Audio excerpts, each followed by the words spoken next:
Let's just look at the satellites overhead right now. Just picking one out of the sky. Altitude 555 kilometers.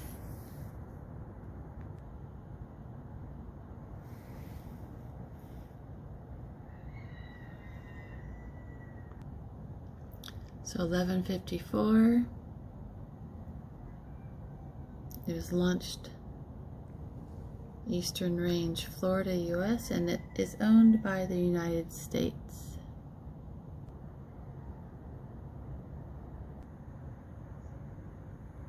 So this is how they communicate, using words that have numerical value and vice versa.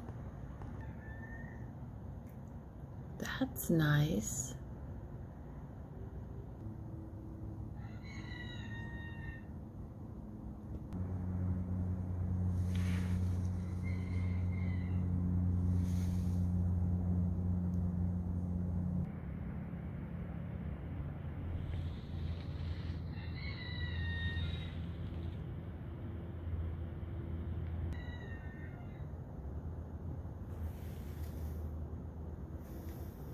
Look at that, an 888.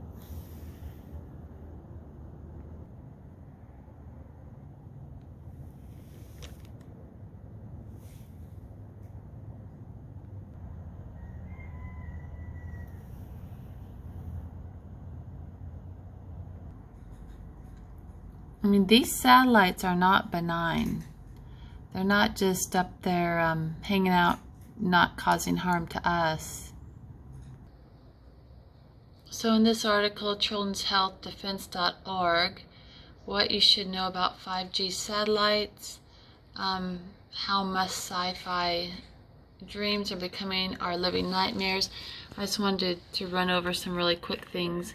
Daphne Tackover, director of CHDs, that's the Children's Health Defense, mentions about the companies and governments have plans to launch approximately 50,000 satellites to provide 5G and Wi-Fi services everywhere on Earth. So this is, she mentions Elon Musk, SpaceX. SpaceX is leading these efforts with its planned deployment of 42,000 Starlink satellites and its goal of establishing a global network. To provide service, SpaceX states that it requires an infrastructure of 1 million on-the-ground antennas to connect its satellites with the ground users. In March 2020, Federal Communications Commission, FCC, approved SpaceX's ground antenna application.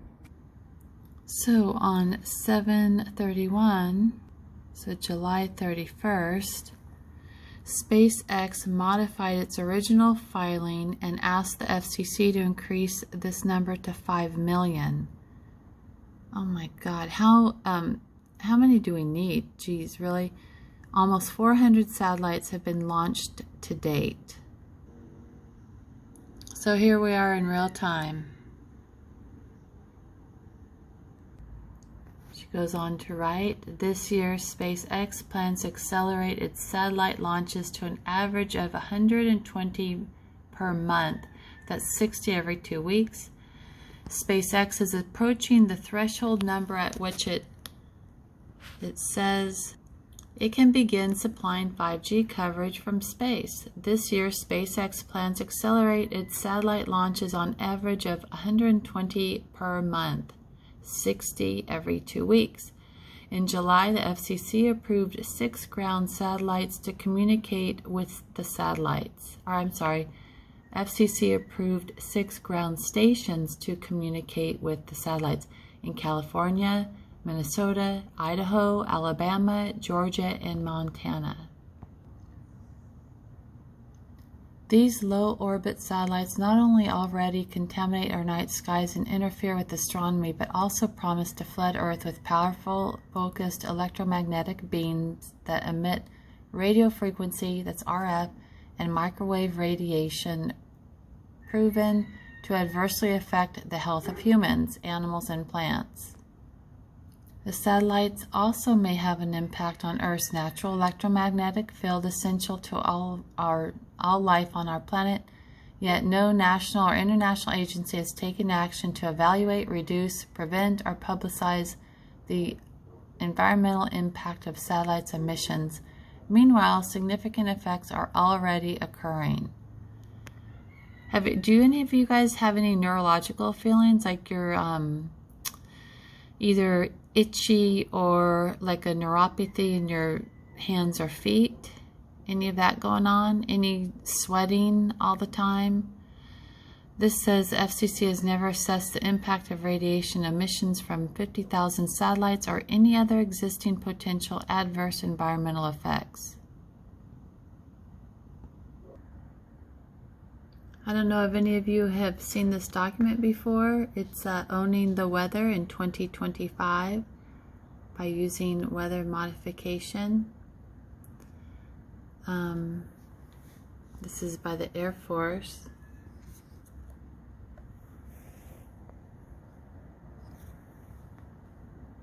Looks like a little eye in the middle there, something. Research paper presented to Air Force 2025 by Colonel Tamsy J. House, Lieutenant Colonel James B. Neer, William B. Shields, Major Ronald J. Clinintano, Madge David M. Husband, Ann E. Mercer, James E. Pugh, August 1996. This disclaimer reads, 2025 is a study designed to comply with the directive from the Chief of Staff of Air Force to examine the concepts, capabilities, and technologies of the United States that they will require to remain the dominant air and space force in the future. I'm just wondering, if we have supposedly a new world order, why do we have to be dominant? Aren't we all supposed to get along? Isn't that the whole point? So who are these satellites and that dominant air and space force? Who are they for? So presented on June 17th, 1996, says this report was produced in the Department of Defense School Environment of Academic Freedom and the Interest of Advancing Concepts Related to National Defense. The views expressed in this report are of the authors and do not reflect the official policy or position of the United States Air Force, Department of Defense, or the United States government. Right, that's why they have, the Air Force, that's why this is in the Air Force's database, right? I love how they try to be an arm's length away from this. They know they're responsible for this content. So we're just going to scroll a little bit. This is funny. Why would we want to mess with the weather? What do we mean by weather modification? The Global Weather Network, applying weather modification to military operations. Precipitation, fog, storm. Do you guys think any of our weather is natural anymore? Artificial. Weather. Under artificial, we have the word weather. That's right. I'm just going to read part of this. This is way down on page 28, and it states, by 2025, it may be possible to modify the ionosphere and near space, creating a variety of potential applications as discussed below. However, before ionospheric modification becomes possible, a number of evolutionary advances in space weather forecasting and observations are needed. Many of these needs were described in a Space 2020 study, Space Weather Support for Communications. Some of the suggestions from the study are included in Appendix B. It is important to note that Our ability to exploit near space via active modification is dependent on successfully achieving reliable observation and prediction capabilities. So opportunities afforded by space weather modification. So this states opportunities afforded by space weather modification. Modification of the near space environment is crucial to battle space dominance. And again, if we're supposedly the New World Order, we're supposed to be working together. I don't get this, why it's still at battle space. General Charles Horner, former Commander-in-Chief, United States Space Command, described the worst nightmare as seeing an entire Marine battalion wiped out on some foreign landing zone because he was unable to deny the enemy intelligence and imagery generated from space. Active modification could provide a technological fix to jam the enemy's active and passive surveillance and reconnaissance systems. In short, an operational capability to modify the near space environment would ensure space superiority in 2025. This capability would allow us to shape and control the battle space via enhanced communication, sensing, navigation, and precision engagement systems. While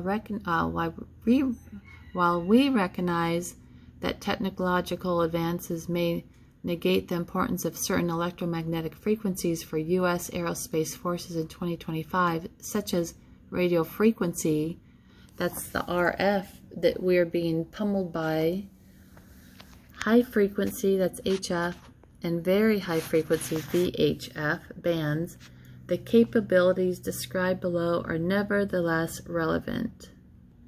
The states are non-peer adversaries. So non-peer adversaries.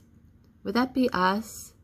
Are we considered non-peer? Because they do consider us a different culture. So that's interesting. Non-peer adversaries. Hang on, I have to look into that. That's interesting. Non-peer adversaries. The anagrams is endear perversions, earn perversions. Anyhow, just saying, earned perversions. Okay, back to business. So non-peer adversaries will most likely still depend on such frequencies for communication, sensing, and navigation, and would thus be extremely vulnerable to disruption via space weather modification. So communications dominance via ionospheric modification. Modification of the ionosphere to enhance or disrupt communications has recently become the subject of active research. According to Lewis M. Duncan and Robert L. Schoen, the former Soviet Union, that's the FSU, conducted theoretical, I don't know what's going on with my camera, you guys, sorry it's not focusing, but conducted theoretical and experimental research in this area as a level considerably greater than comparable programs in the West. They're doing it. I'll tell you, you guys just saw those satellites overhead. They're doing plenty of theoretical and experimental research overhead. Anyhow, there is a strong motivation for this research because induced ionospheric modifications may influence or even disrupt the operation of radio systems relying on propagation through the modified region. The controlled generation or accelerated dissipation of ionospheric disturbances may be used to produce new propagation paths. Is that like propaganda? Otherwise unavailable, appropriate for selected RF missions. That's radio frequency missions. I'm trying to get this to focus, you guys. I'm sorry. A number of methods have been explored or proposed to modify the ionosphere. So they're going to modify the ionosphere, including injection of chemical vapors. You guys have seen overhead, right? and heating or charging via electromagnetic radiation or particle beams, that's on us, such as ions, neural particles, X-rays, MeV particles, and energetic electrons. I'm just going to read that sentence one more time. A number of methods have been explored or proposed to modify the ionosphere, including injection of chemical vapors and heating or charging via electromagnetic radiation or particle beams, such as ions, neutral particles, X-rays, MeV particles, and energetic electrons. It is important to note that many techniques to modify the upper atmosphere have been successfully demonstrated experimentally. Ground-based modification techniques employed by FSU include vertical HF heating, oblique HF heating, microwave heating, and magnetospheric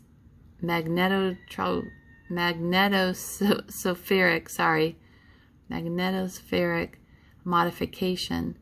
Significant military applications of such operations include low frequency, that's LF, communication production, HF ducted communications, that's high frequency, and creation of an artificial ionosphere. Detail below. I'll show you that. This is interesting. Moreover, developing countries also recognize the benefit of ionospheric modification. In the early 1980s, Brazil conducted an experiment to modify the ionosphere by chemical injection. Several high payoff capabilities that could result from the modification of the ionosphere or near space are described briefly below. It should be emphasized that this list is not comprehensive. That means they can do a lot more to us than what they're telling us right here. It's not comprehensive. Modification of the ionosphere is an area rich with potential applications, and for all those crazy paperclip scientists that made it over here, right? And there are also likely spin-off applications that have yet to be envisioned. Oh, they're so creative at our expense. Did any of you grow up or hear that saying, just because you can doesn't mean you should? That kind of reminds me of this right now. So ionospheric mirrors for pinpoint communication or over-the-horizon radar transmission. Over-the-horizon radar transmission. I'm just sharing with you guys what that means. Over-the-horizon radar transmission. We'll be right back. So over-the-horizon radar transmission, honor hazard overtime arsonist NIMS. You want to know what NIMS is? So on my blurry camera, over-the-horizon radar transmission, honor hazard overtime arsonist NIMS. And I got a helicopter coming overhead right now, and again, I for some reason cannot focus my camera. I don't know what's going on, but there we go. So National Incident Management System, FEMA, NIMS. The National Incident Management System guides all levels of government, non-governmental, that's all these corporations, organizations in the private sector, remember? They all trade on Wall Street. So the private sector to work together to prevent, protect against, mitigate, respond to, and recover from incidents that they probably started.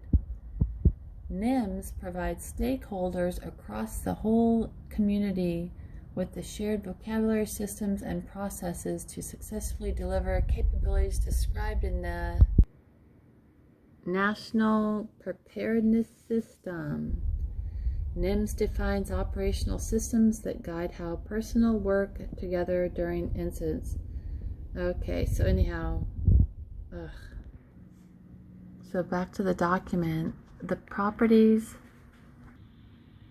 and limitations of the ionosphere as a reflecting medium for high-frequency radiation are described in Appendix A. The major disadvantage in depending on the ionosphere to reflect radio waves is its variability. Yeah, God forbid nature has, is variable, right? Got to fix that, which is due to normal space weather and events such as solar flares and geomagnetic storms. The ionosphere has been described as a crinkled sheet of wax paper whose relative position rises and sinks depending on weather conditions. The surface topography of the crinkled paper also constantly changes, leading to variability in its reflective, refractive, and transmissive properties. Creation of an artificial uniform ionosphere was first proposed by Soviet researcher A.V. Gurevich in the mid-1970s. An artificial ionospheric mirror, AIM, would serve as a precise mirror for electromagnetic radiation of a selected frequency or a range of frequencies. That would be on us, you guys. It would thereby be useful for both pinpoint control of friendly communications and interception of enemy transmissions. And remember, we are the enemy of the state. Hopefully my video won't shut off. It usually does around this time. This concept has been described in detail. Let's see, artificial ionosphere mirrors. So the author describes how to control precisely the location and height of the region of artificially produced ionization using crossed microwave beams, which produce ionospheric breakdown of neutral species. Would that be us? Wow, okay. I'm going to have to stop this, I think. I'm just going to try to get this paragraph read. The implications of such control are enormous. One would no longer be subject to vagaries, of natural ionosphere, but would instead have direct control of the propagation environment.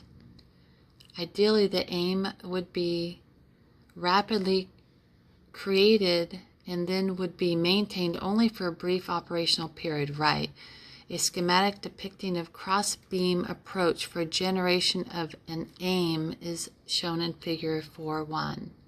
An AIM could theoretically reflect radio waves with frequencies up to 2 GHz, which is nearly 2 orders of magnitude higher than those waves reflected by the natural ionosphere.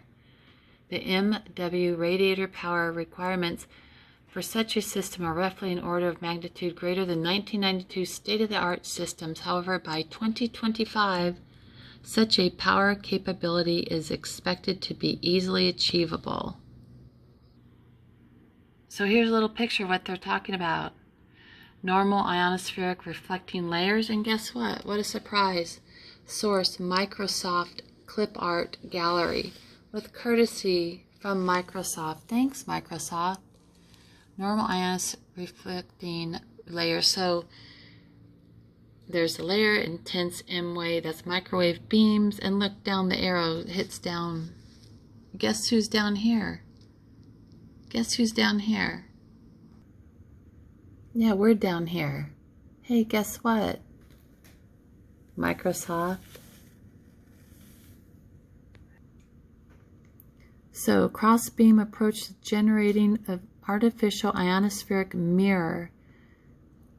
Besides providing pinpoint communication control and potential interception capability, this technology would also provide communication capability at specified frequencies as desired. Figure 4.2. So that means if we get out of line, they can just ramp up those gigahertz, right? Shows how a ground-based radiator might generate a series of aims, each of which would be tailored to reflect a selected transmission frequency. Such an arrangement would greatly expand the available bandwidth for communications and also eliminate the problem, interference, and crosstalk by allowing one to use the requisite power level. Wow, want to cut out that crosstalk. I'm probably going to have to end this, you guys. One more picture. So artificial ionospheric mirrors, because they like to play God. Here's all the towers, stations, transmission stations, Microsoft. So aim-based radar could be operated at a frequency chosen to optimize target detection rather than be limited by prevailing ionospheric conditions. Ooh, optimize target detection. They wouldn't be targeting us, would they? So potential advantages over conventional OTH, it's over the horizon. Radars include frequency control, mitigation of aural effects, short-range operation, and detection of a smaller cross-section target. Yep. Okay. So disruption of communications and radar via ionospheric control.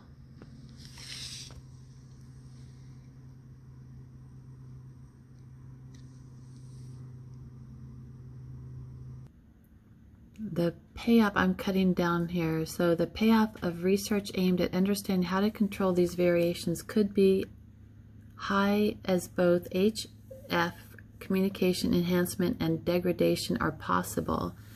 Offensive interference of this kind would likely be indistinguishable from naturally occurring space weather. That's why there's no accountability there. This capability could also be employed to precisely locate the source of enemy electromagnetic transmissions. That could be your phone.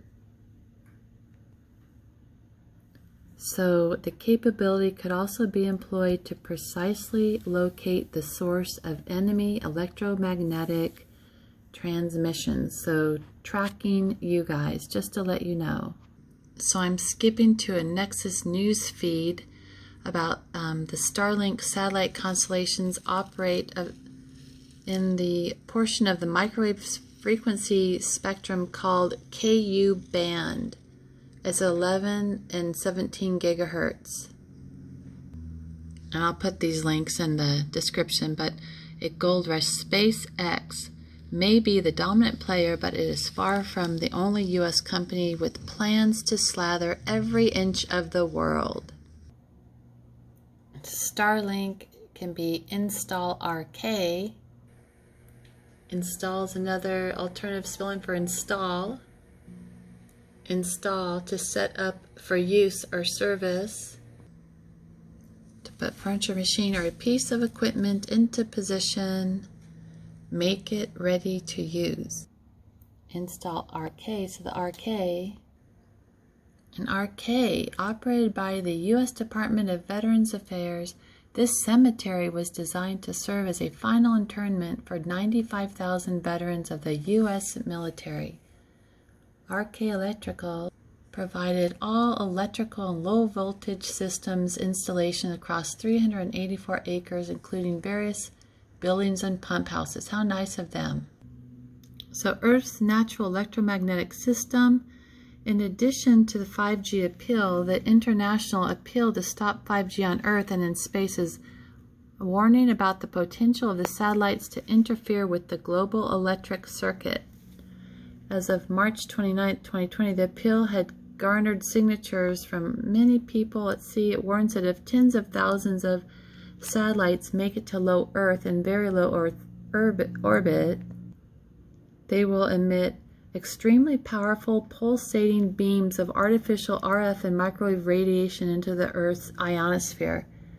The ionosphere, you guys, sorry about my camera work. The ionosphere, a natural source of high voltage, always charged to an average of 300,000 volts, controls the global electrical circuit, constant for 3 billion years. Let's see, that connects and vitalizes every living thing, whether bird, animal, tree, or human. All life depends on this electromagnetic circuit for survival. Yet, in one fell swoop, 5G infrastructure sorry, I meant 5G satellites have the potential to alter it beyond our ability to adapt. And we're not even talking about HARP, but I guess we could be. So when you look in the sky, just know what you're looking at. All these, this is real time right now. Look at the grid system. All right.